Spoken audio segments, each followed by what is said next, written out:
आदाब, नमस्कार। शुरू करते हैं आज का वीडियो, जो कि हम पर डे एक एंट्री पढ़ते हैं इस किताब से, अ ग्लोसरी ऑफ लिटरेरी टर्म्स से, जो कि लिखी गई है एम.एच. अब्राम्स के द्वारा। इससे जो एंट्री आज हम पढ़ने जा रहे हैं वह है एपिक थिएटर। पहले हम इसको पढ़ेंगे, उसके बाद इसको एक्सप्लेन करेंगे। Epic theatre is a term that the German playwright Bertolt Brecht in the 1920s applied to his plays. By the word epic, Brecht signified primarily his attempt to emulate on the stage the objectivity of the narration in Homeric epic by employing a detached narrator and other devices to achieve alienation effects. Brecht aimed to subvert the sympathy of the audience with the actors and the identification of the actor with his role that were features of the theatre of bourgeois realism. His hope was to encourage his audience to criticize and oppose rather than passively to accept the social conditions and modes of behavior that the plays represent.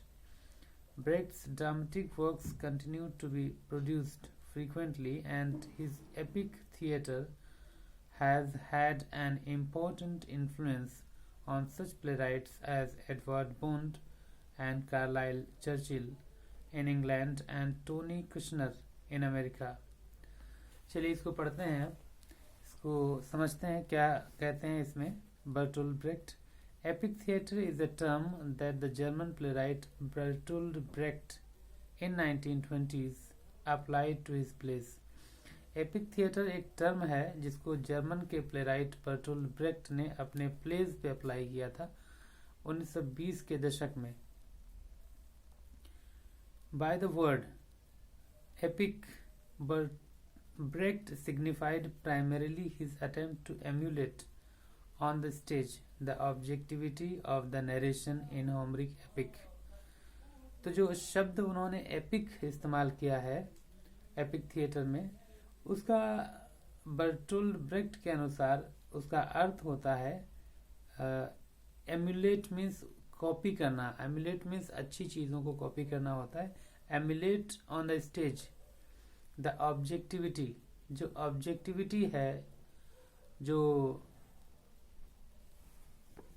निष्पक्षता है, objectivity of the narration in Homeric epic. जो Homer की epics हैं उसकी खास बात है कि वो बड़ी ऑब्जेक्टिव हैं। उसमें राइटर कभी अपने आप को इन्वॉल्व नहीं करता है, बल्कि एक प्रॉपर डिस्टेंस बना के रखता है, एक एस्थेटिक डिस्टेंस बना के रखता है। तो वो जो बर्टोल्ट ब्रेक्ट है वो भी उसी तरह की ऑब्जेक्टिविटी अपने थिएटर में, अपने वर्क्स में, अपने प्लेज में बनाए रखना चाहता है। उसको उस क्वालिटी को एमुलेट करना चाहता है अपने वर्क, अपने प्लेज में।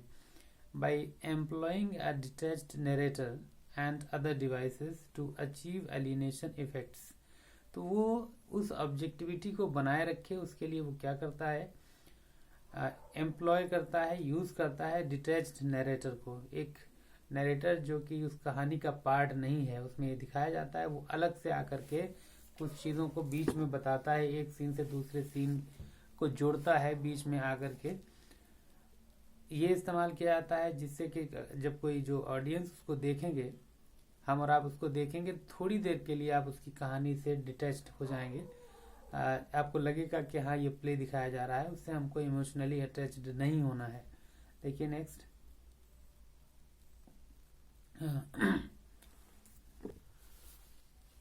तो detached narrator and other devices to achieve alienation effects. तो दूसरी कुछ डिवाइसेस इस तरह के इस्तेमाल करता है जिससे कि एलियनेशन इफेक्ट को प्राप्त किया जा सके। अभी एलियनेशन इफेक्ट हमने इससे पहले वाली एंट्री में पढ़ा था। एलियनेशन इफेक्ट का अर्थ भी यही होता है कि आप कुछ ऐसा उसमें यूज करें अपने प्ले में जिससे कि जो ऑडियंस है वो अपने आप को, अपनी फीलिंग्स को उस प्ले में दिखाए गए सीन के साथ या सिचुएशन या एक्टर्स या कैरेक्टर्स के साथ अटैच ना करें। तो Brecht aimed to subvert the sympathy, ऐसा करके मतलब एक डिटैच नरेटर को यूज करके या फिर दूसरे डिवाइसेस जैसे एक फिल्म में दिखाया गया है कि एक आदमी खाद बो रहा है खेत में, एकदम रियलिस्टिक सीन है, लेकिन वो खाद इस तरह से बो रहा है कि जिस तरह से किसान कभी खाद नहीं बोते, अपने लेफ्ट हैंड से सीधे सीधे फेंकता है खाद को। तो वहां पर जब आप उसको देखेंगे तो आप अपने आप को डिटेस्ट कर लेंगे, आप समझ जाएंगे कि ये कोई फिल्म देख रहे हैं, सीन देख रहे हैं जो कि रियलिटी नहीं है। तो इस तरह के कुछ डिवाइसेस को इस्तेमाल करता है एलिनेशन इफेक्ट को प्राप्त करने के लिए। और लिखा है subvert, Brecht aimed to subvert the sympathy of the audience with the actors. तो ऐसा करके मतलब एक डिटैच्ड नरेटर को बीच में इंट्रोड्यूस करके या दूसरे डिवाइसेस जैसा कि मैंने आपको बताया उनको इंट्रोड्यूस करके वो जो सिंपैथी ऑडियंस एक कैरेक्टर्स के साथ ऐड कर लेते हैं, अपनी सिंपैथी या इमोशनली अटैच्ड हो जाते हैं, उस अटैचमेंट को सबवर्ट करता है। And the identification of actor with his role, और जो एक्टिंग कर रहा है, जो रोल प्ले कर रहा है, वो भी एक किसी कैरेक्टर को प्ले कर रहा है। तो ऐसा करके जो एक्टर है उस कैरेक्टर के साथ उसको भी डिटैच करने की कोशिश करता है।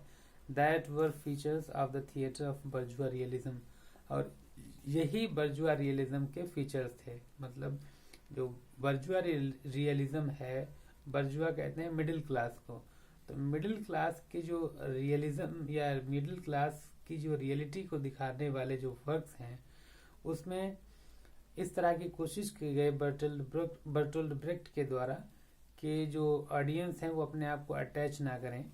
His hope was to encourage, उसकी आशा ये थी कि वो एनकरेज करेगा, प्रोत्साहित करेगा हिज ऑडियंस, अपने ऑडियंस को, टू क्रिटिसाइज एंड अपोज, कि वो जो सीधे सीधे चीज़ों को एक्सेप्ट ना करें, डिवोर ना करें, एकदम से इमोशनली फील करते ना चले जाएं, बल्कि वो क्रिटिसाइज करने की कंडीशन में रहें, कि पोजीशन में रहें, और इतना वो अपने आप को डिटैच्ड रखें। एंड अपोज, और बल्कि विरोध करें, rather than passively to accept करने के बजाय पैसिवली बिल्कुल बिना कोई रिस्पॉन्स दिए सीधे सीधे एक्सेप्ट करते चले जाएं जो भी उसमें दिखाया गया है। उसने कहा ऐसा ठीक नहीं है, बल्कि बीच बीच में वो ऐसे डिवाइसेस को इंट्रोड्यूस करेगा, डिटैच्ड नरेटर को इंट्रोड्यूस करेगा, जिससे कि जो ऑडियंस है वो फीलिंग्स के साथ अपनी अटैचमेंट वो उस थिएटर के साथ, उस प्ले के साथ ना जोड़े, उन फीलिंग्स को अपने आप को आइडेंटिफाई ना करें उनमें। The social conditions and the modes of behaviour that the plays represent, तो जो सोशल बिहेवियर दिखाया गया है, जो मोड्स ऑफ प्ले दिखाया गया है, उसके साथ अपने आप को सीधे अटैच्ड ना करें।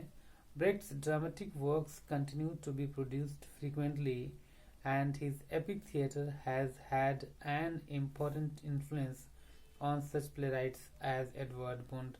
तो इसमें ये कह रहा है बर्टोल्ड ब्रेक्ट के जो वर्क्स हैं वो इसी तरह के वर्क्स कंटिन्यू रहे, लगातार वो लिखते रहे। उसके बाद इन फ्यूचर एडवर्ड बॉन्ड जो प्लेराइट हैं और जो कार्लाइल चर्चिल हैं, इंग्लैंड के दो प्लेराइट्स हैं, और टोनी कुशनर हैं अमेरिका के, इनको उन्होंने प्रभावित किया, और उन्होंने भी इन जो नाम दिए गए इन राइटर्स ने भी बर्टोल्ड ब्रेक्ट से प्रभावित होकर इस तरह के वर्क्स को लिखा। तो जो क्वेश्चंस इसमें पूछे जा सकते हैं वो ये हैं कि who gave the term epic theatre, in epic theatre what the epic signifies, why has he called his term epic theatre. Epic he means he wants to emulate, he wants to imitate the objectivity, the detachment quality of the Homeric epic. That's why he called his term epic theatre. तो इस तरह से पूछा जा सकता है। Epic theatre एक definition दे देंगे, वो पूछ लेंगे, या फिर ये पूछ लेंगे ये एपिक थिएटर टर्म किसने दिया है और इससे क्या आप समझते हैं, what do you understand by epic theatre.